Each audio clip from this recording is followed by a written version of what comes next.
I was just standing here and looking, and then Dan says, look, this is him, because I was able to memorise what it said on the stone. And that helps bring it out into relief. Oh, this is William. Oh my goodness. I am so pleased. Hello, welcome back to the channel. Wow. Today Dan and I are at St Michael's Kirkyard in Dumfries. There has been a place of historical Christian worship for over 1,000 years. This church is the third incarnation. This dates from the 18th century and is built on and around what was the existing footprint. And the book by William McDowell in 1876 spoke about how the new floor uncovered the resting place and the relics of the sleeping from an earlier period.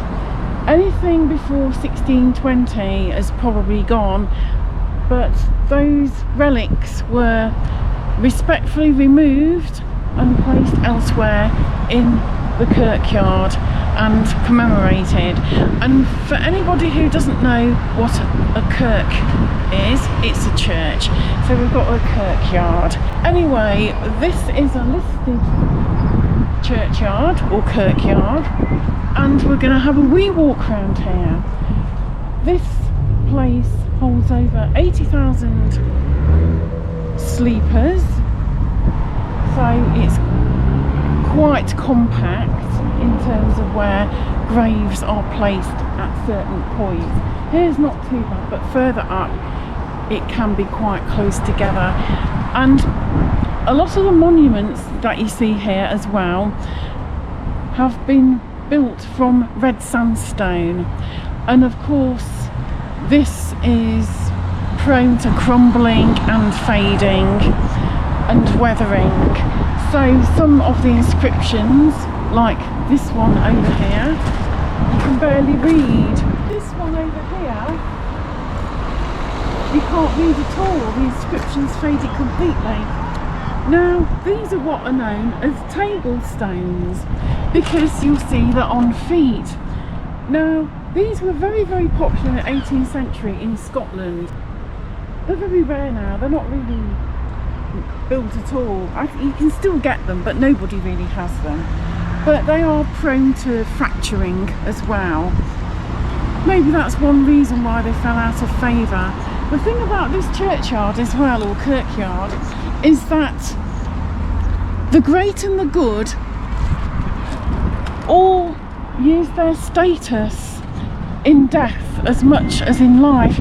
So they were all competing against one another for the most fanciful inscriptions and monuments.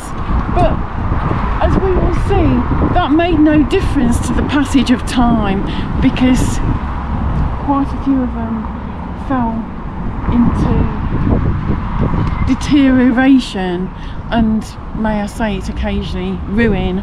But there are all manner of monuments here. So we have obelisks, we have of course the Burns Mausoleum over in that direction, we have the table stones, we have the usual headstones, and we have everything else in between, like this kind of thing over here. This is the west wall, and we're taking the direction as stated in the book by William McDowell. Now, William McDowell lived from 1815 to 1888. He was a journalist, he was editor of the Dumfries Standard, and he was a most knowledgeable man of his time, and he wrote a variety of works, non-fiction, during his lifetime. He was also a town councillor, and it is he who is often referred to when describing the history of Dumfries. Dumfries and its surrounding areas. And I'll just find the book to show you. I got this from eBay. I was lucky to get it because normally you can only get it online. And it's Memorials of St Michael's, the Old Parish Churchyard of Dumfries by William McDowell.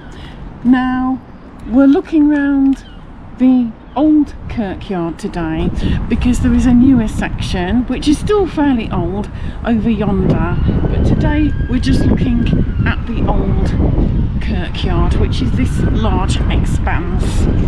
So there are markers for those who were friends with the poet, the national poet Rabbie Burns, who passed away sadly when he was only in his 37th year. And he left behind his widow, Jean Armour, who was from Mauchlin in Ayrshire, and of course Rabbie was from Ayrshire. And even throughout all these various shenanigans and dalliances, she remained faithful to him. And then later his body was removed and put in the mausoleum that had been created in his and Jean's memory. However, Rabbie Burns adored Jean and he wrote many poems dedicated to Jean. This was a fine monument at the time, but do you see how it's falling to pieces gradually and the nature is kind of taking over from it? It's still very beautiful though, but you know, when these places are visited, it's the ultimate death. There's no one to visit you, or you become completely covered by ivy or moss or other vegetation, and then nobody can visit you because they can't find you.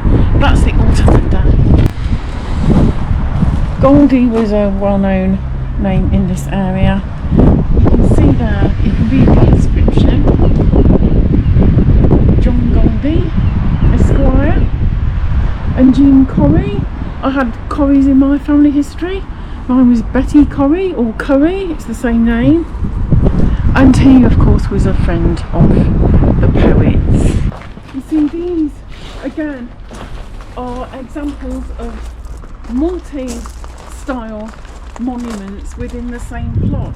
You've got a couple of table stones here, and then you've got this rather decorative headstone, and then this big stone right at the back. You must have had a lot of money to have big stones like that. Yes, they did. Out in the road, I think.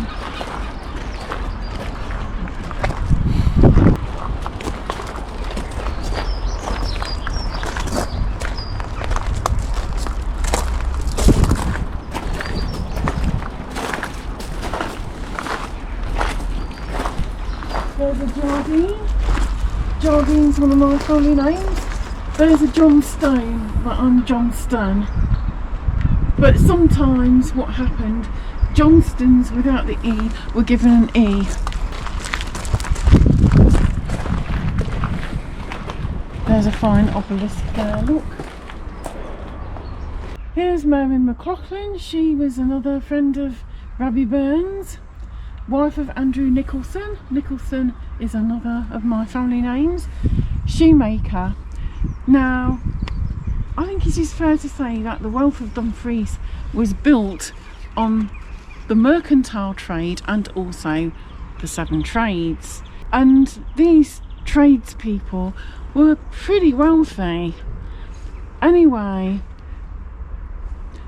I've already mentioned about a church being on this site for over 1,000 years. Now, Dumfries wasn't mentioned in records until about 1100s maybe, but there is evidence to suggest it was a Roman settlement from the 1st and 2nd centuries AD. Now, another interesting fact is that Dumfries lies 25 miles from the north of England. Of course, Cumbria being the county down. And of course, with that, the Solway Firth.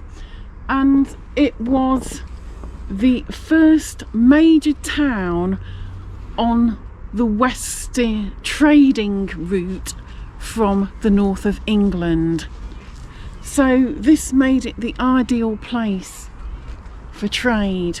And also Annan was one of the major trading ports as well, probably the major trading port for the Dumfries and Galloway area. So it was ideally placed, and this helped to add to the wealth of the town and its surrounding areas. Here is the mausoleum, and we're going to have a look at the Martyrs' Monument as well, just over yonder.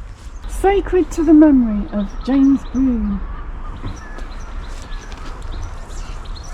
Town Clerk of Dumfries, born 21st of August 1795, died 18th of January 1842. Wow. So he wasn't that old when he died. He wasn't. And yet some live to be very old. This obelisk as well. Let's have a look at the Martyrs' Monument first. Here we are. Now, this is a very famous, probably about the most famous, apart from the mausoleum, monument in the whole of this Kirkyard. This is dedicated to the Covenanters. I'll post something up on the screen. And these are two of the original gravestones. These date from, I think it's 1666. These are the original two of those. One of them, William Grierson. Griersons are my ancestors. Now the Griersons are also known as Greer or MacGregor of Lag. The Griersons had been in Dumfries by the time this book was written for over 500 years and are descended from MacAlpin, who was one of the 9th century Scottish kings. So these are two of the original graves. As I've said before, nothing before 1620 is believed to have survived in St Michael's Kirk and Kirkyard, according to William McDowell. So let's have a look at a few more of these wonderful obelisks. Can you imagine how much these must have cost? A fortune in those days.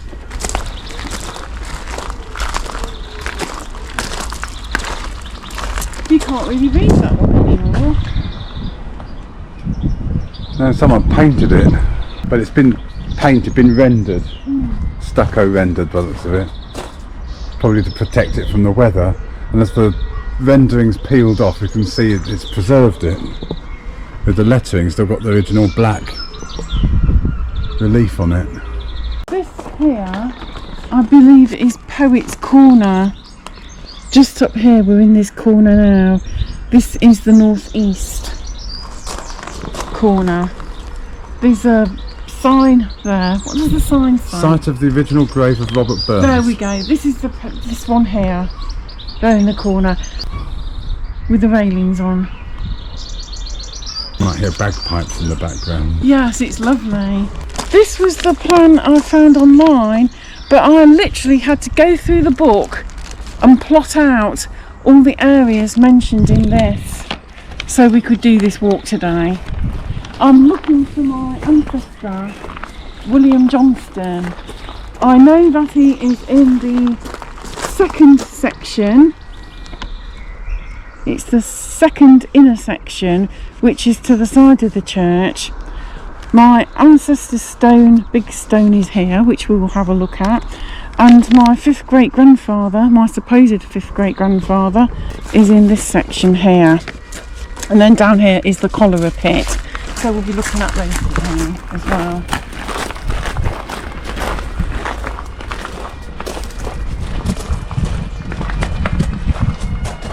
George Gray. Lavina Alice Jardine. Benjamin Alexander Flynn was her husband. Now you probably wonder why the women are remembered with their maiden name. This is because of the Scottish clan system. This helps us define and identify people with the clans to whom they belonged. Often clans might marry into each other, but sometimes clans who were rival clans might even marry into each other, either by choice or occasionally force.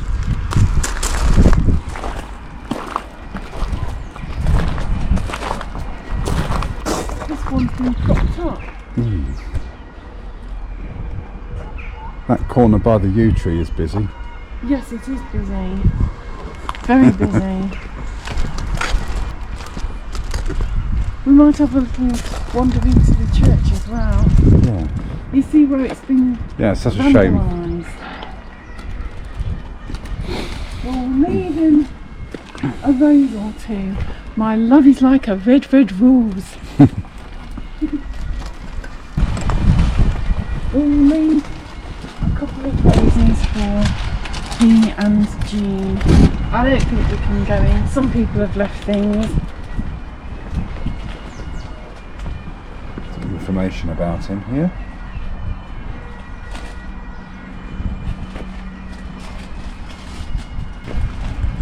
A cast of his skull. The heart eye's the part eye that makes us right or wrong. So saith the poet. Apologies for the lousy Scottish accent, or perhaps I should make no apologies. It's probably better than what some actors can do. Oh yeah.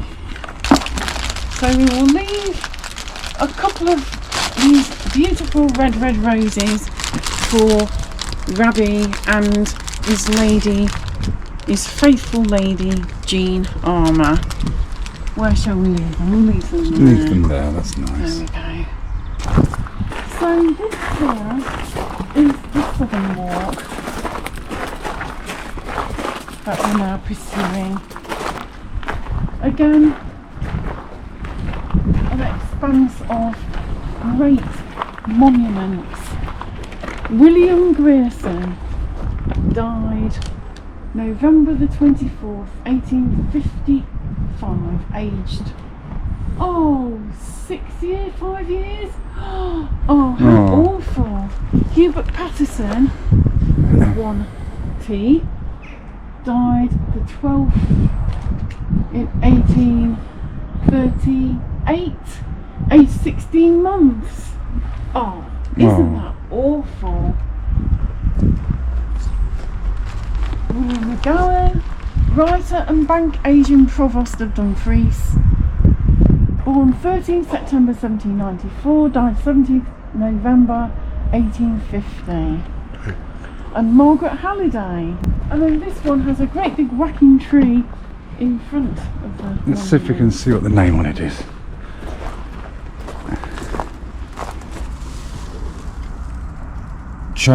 To the memory of Charles, son of Charles McMinn, writer in Dumfries, who died on the 24th day of July 1839, aged 14 months. So they even did massive monuments for the children as well. Yeah, certainly a lot of money there, wasn't there? And look, there's part of a path there as well. I think you would have to go over the back there to get to it. Yeah. And then Elizabeth Corrie. Yes, you were talking about those earlier. Yes. Widow of William Harkness, farmer in Holdstane.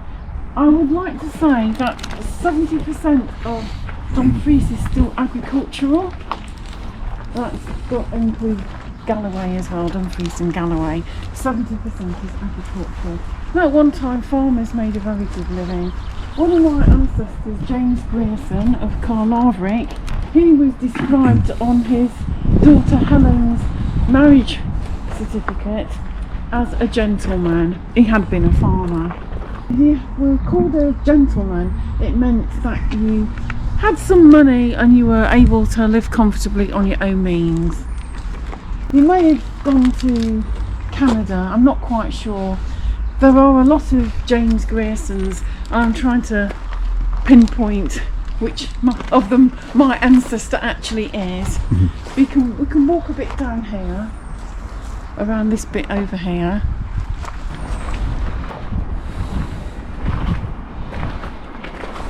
There's a Milligan as well, little Milligan. Some of the Milligans were merchants as well. Not my particular line though. We're walking into disrepair.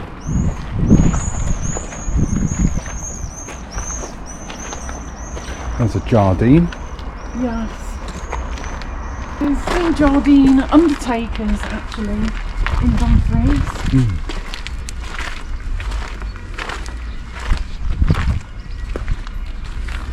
They married into the Johnstons without an E, and they married into the Milligans as well, among others.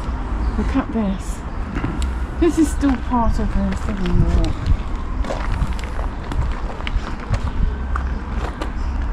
That's completely gone. Another Grierson. Imagine that a journalist wrote a painstaking book of most of the monumental stones, if not all of them, in here. And that's amazing. Said quite a bit about them as well. Whenever he had any information, spoke at length about them. I've found all manner of things out from reading this book. Just in general, really interesting stuff. As you know, I love history, but you know, Scottish history as well, especially when it concerns your own family history. And look at that, you've got a coat of arms up there.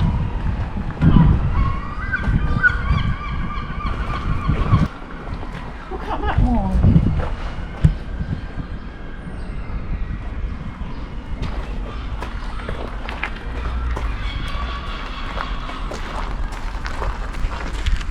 Adam Rankin, he was another of the poet's friends.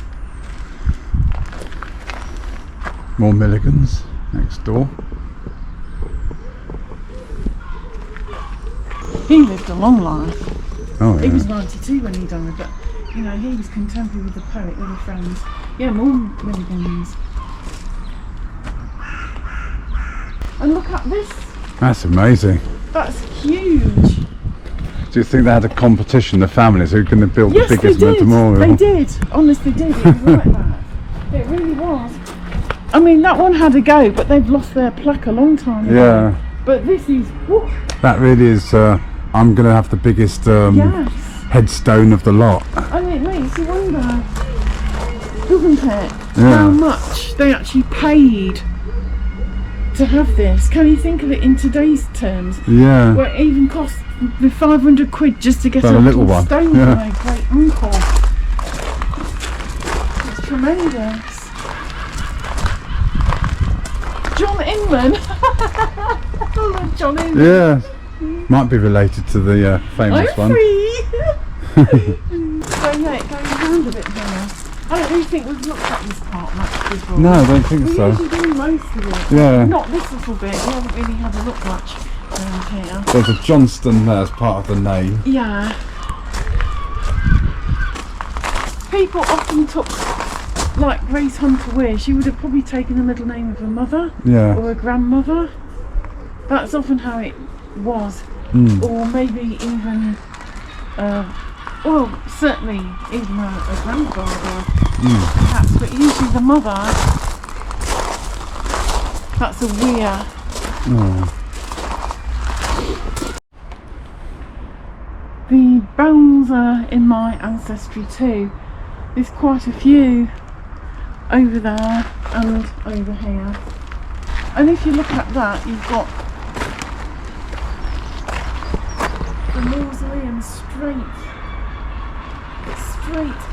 in front of you. A lot of these people were eminent or were of some importance. It just makes you think of what the wealth of the tomb was like in the 18th century and even before. Now then, this here is the first inner section. That is my probable 5th great grandfather. So we're going to say hello to him in a minute. However, I want to point out 1832, they had a massive cholera outbreak, hundreds died, and this monument remembers them. There was also a cholera outbreak in the 1840s, in 1848, and my 5th great grandmother, who was probably around 90 years old at the time, Mary Johnston, was buried in that plot, but it hasn't been marked, but it's around the southern walk. The path goes under, but I don't quite understand the description, so I can't point it out. So let's go and have a look. This is my 5th great grandfather, just behind him, my probable 5th great grandfather. Shoemaker in Dumfries. He was a master shoemaker. The shanks came from Lanarkshire on doing some digging around. His father, John, was likely born in Lanarkshire because I found 1 or 2 possibles, but he wasn't anywhere in Dumfries. So I take it they were from Lanarkshire, all of them. It stands for Longshanks. Agnes Cunningham, his wife. Memorial stones are really, really useful if you're trying to trace some connections in your family history, or in order to find out when they actually passed away, because sometimes you only have a burial record and that will just be the date of when they were buried, not when they actually died. So if you're doing your family history, it's a good idea, if you know which churchyard or cemetery they're in, to look to see if they have a memorial stone, and if they do, go along and look at it, and then you can find out more details. Usually I've found it incredibly helpful. Another good thing to do is to look to see if any of them have a will, either a local will or a Prerogative Court of Canterbury will. In the case of Dan's 5th great grandfather, Robert Suggett, who was a wealthy farmer, Spelt Southgate. he left a Norfolk will. And I was able to ascertain quite a lot of information from that will. I was able to download it and make quite a few interesting connections and join the dots for Dan. And we've explored 1 or 2 of the churchyards in North Norfolk, haven't we, babe? Yes, we have. We haven't found Robert, sadly, but we have found others, including your 4th great grandparents, which was amazing. There's some Shanks. Yes, yeah. Jane Shanks was Walter's daughter, and she married John Bain, cabinet maker,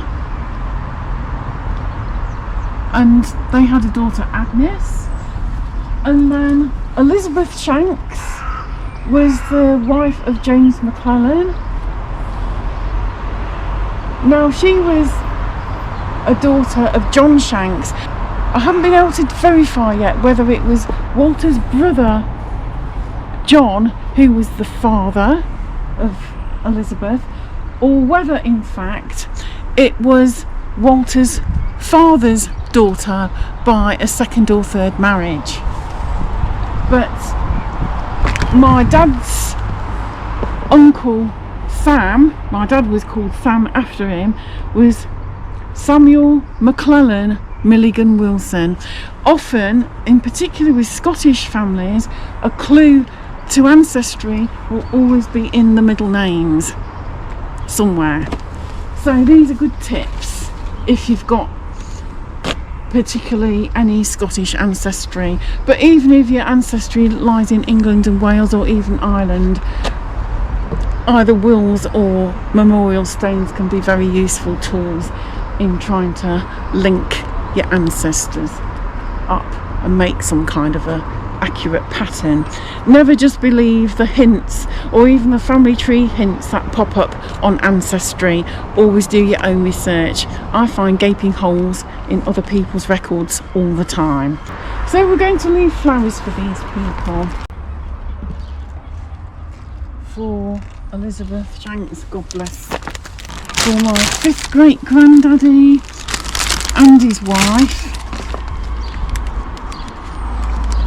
and others, God bless. You see, there was yet another John Shanks as well. This is one of the problems. Ancestors sometimes had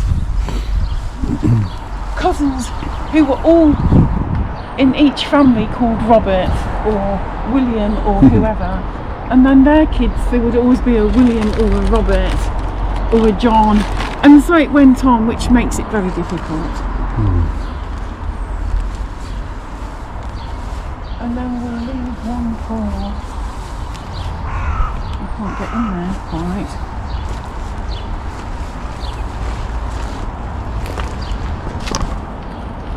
The jade.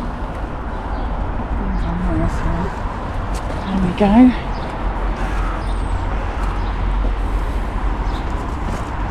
God bless you all. So this is the church from the first intersection. This here is the second intersection, which we're going to start to explore. My ancestor William is somewhere in this section, just over to the right. This is the second footpath, which is separate to the second intersection, and we're just going to see what we can see. But on the way you'll see there's lots of other monumental stones here, some of them very grand. This one looks a lot newer, doesn't it? Although it probably isn't. The inscription's worn off. It's a different stone. It's like granite. It looks newer though because it's not in the traditional red sandstone. As an actual stone, it survived the test of time quite well. But again, with erosion, because you've got to remember as well that Dumfries is a matter of miles from the Solway coast, just like a few miles away. So this is your intersection here, number 2, and I'm looking for, I've been told to look for a table stone. However, it might not be a table stone because there's certain areas of the book where William mentions table stones, but they're not, they're actually headstones. And then we'll go to the side of the church up that way and look at other ancestors of mine. The litrix. This pedestal contains a plan showing the position of the graves of the friends of Robbie Burns. You can see that's like a copy of what I've got. Now this is another pyramid you'll see, like we had the Martyrs Pyramid, this is another one. And I found a name over there which is near my ancestor, so we know that we're in the right area. So we're going to go around here because it mentions table stones. So we're going to have a look at a few more table stones. Well, we haven't found him. However, we think he's somewhere in this area and the stone is worn off. But we're going to go around this little bit and just see. But we feel that he's around here somewhere. Probably on one of these worn out stones. It's not occupied anymore. the soul is long departed, possibly reincarnated on that one. Probably several times over. Yes. This one again, you can't read.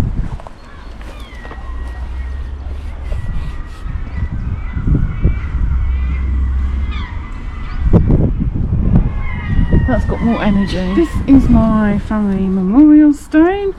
The capstone had fallen off a while ago, maybe sometime during the global incident, but it's been placed respectfully down here. In memory of Thomas Littrick, shoemaker. He was a master shoemaker and saddler, and he was my third great grandfather, and he was the son of Daniel Littrick, who was unusually a mariner, or he was actually a merchant mariner, because the rest of the family were shoemakers, but he did something different.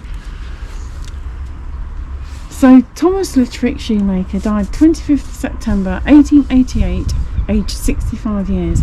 Also Janet Grierson, wife of the above Thomas Littrick. She died the 2nd of January 1910, aged 85 years.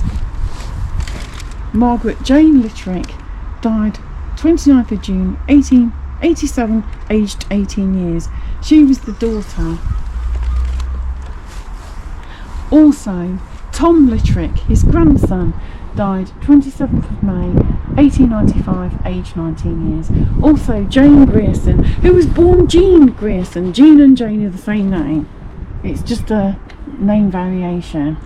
His sister-in-law died 23rd of May 1894, aged 84 years. She died of cancer, and she spent a number of years living with her sister Helen, who was married to a blind man down in Stockport, would you believe? They'd met at the blind school, apparently. John Littrick, John Shanks Littrick, actually, was my great-great-grandfather. His eldest son died 28th of October 1899, aged 56 years. He died of epithelioma of the tongue, which is mouth cancer. And his long-term partner, they weren't married, but common law partner, Margaret Milligan, died 3 months later. It said of bronchitis, but the romantic in myself and some of my cousins believe she died of a broken heart. Now she is up at the cemetery, which is a few minutes walk away, and the family gave her this amazing send-off, horses with the black plumes and the carriage, but she has no memorial stone, which is terribly sad. And then there's writing on the other side, because they couldn't fit it all on one side. In memory of Mary Johnston, who died 13th of November 1788, aged 8 months. Also John Johnston, who died 27th May 1791, aged 21 months. Children to William Johnston, who I've been looking for, merchant of Dumfries, and I believe therefore that he and Mary were probably siblings, because there's no other reason why his kids would be on the big memorial stone, and one of them's called Mary. Also Thomas, it's spelt Lutterick, but it's the same. That was Mary's husband. He was also a master shoemaker. Died 22nd of January 1823, aged 70 years, and it's Mary who's in the 1848 cholera pit. And Daniel Lutterick, his son, my fourth great grandfather, died 21st of December 1823, aged 39 years. And when he died, Thomas Littrick on the other side, who was born in 1823, was only 6 months old. and his mum, his young mum, she was a lot younger than Daniel, was left a widow. And then you've got this beautiful monument here, another friend of Rabbi Burns. This is Maxwell's veteran chief, and that's the Clan Maxwell coat of arms above the stone, above the inscription. Oh look, that's dropped off. I can't remember what was there, but it's gone. This is the passage of time. Oh my giddy aunt. I was just standing here and looking, and then Dan says, look, this is him, because I was able to memorise what it said on the stone. And that helped bring it out into relief. Oh, this is William. So we're going to leave him some flowers, and we're going to leave my Litterick some flowers. Oh, William, at last. We'll take a photo of this. At last. This is likely my 5th great granduncle. Oh my giddy. I am so pleased. It says, in memory of William Johnston, late of Demerara, who died at Netherwood Bank, 17th of November 1840, aged 75 years. Also, Rebecca Ressin, his wife, who died at Kelton Head in this parish on the 2nd of January 1802, aged 43 years. Wow, we found him. Oh, well done. And there are more Johnsons next door. Therefore, she was probably second wife. Yes. But she didn't live long. No. Interesting. Yes, these are Johnstons too. George Johnston. Yes. Yeah, that's mentioned in the book. Oh, this is a fine memorial area here. This is still around the back of the church.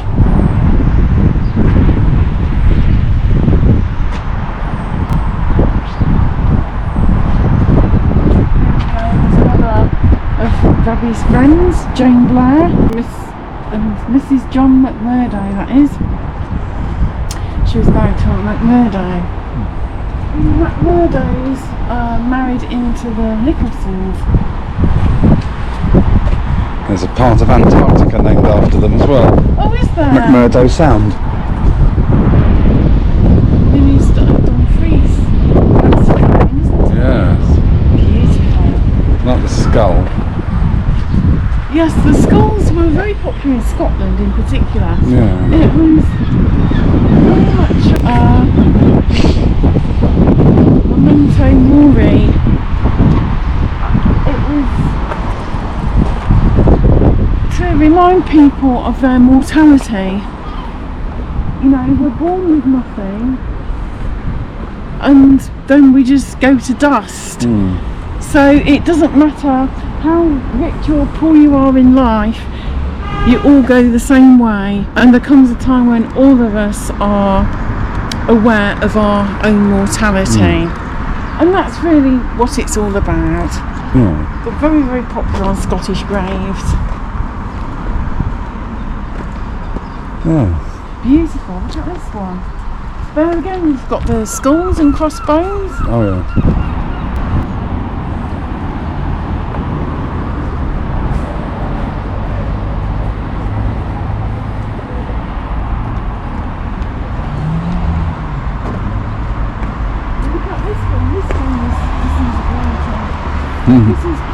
This is McCulloch, Yeah.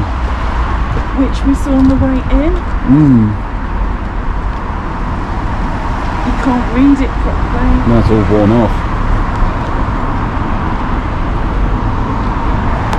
What are Thompsons? The Thompsons, of course, some of them were shipbuilders. Yes. Yeah, that's completely worn smooth.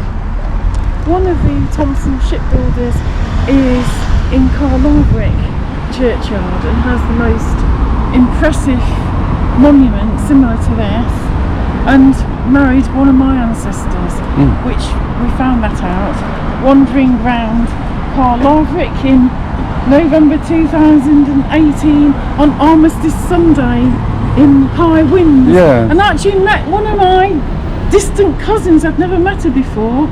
She was a Grierson, lovely woman, lived up the road in Muthwell, which is just up the road, and that's actually where Thomas Luttrick, or Lyric as he was on the marriage record, married Mary Johnston. So there we are. That's our little walk round St Michael's and South Kirkyard today. I hope you enjoyed looking at some of the fantastical and even desecrated tombstones and memorial stones with us today, and shared our delight in finding one of my ancestors at long last. Hip hip hooray, and a new piece of information.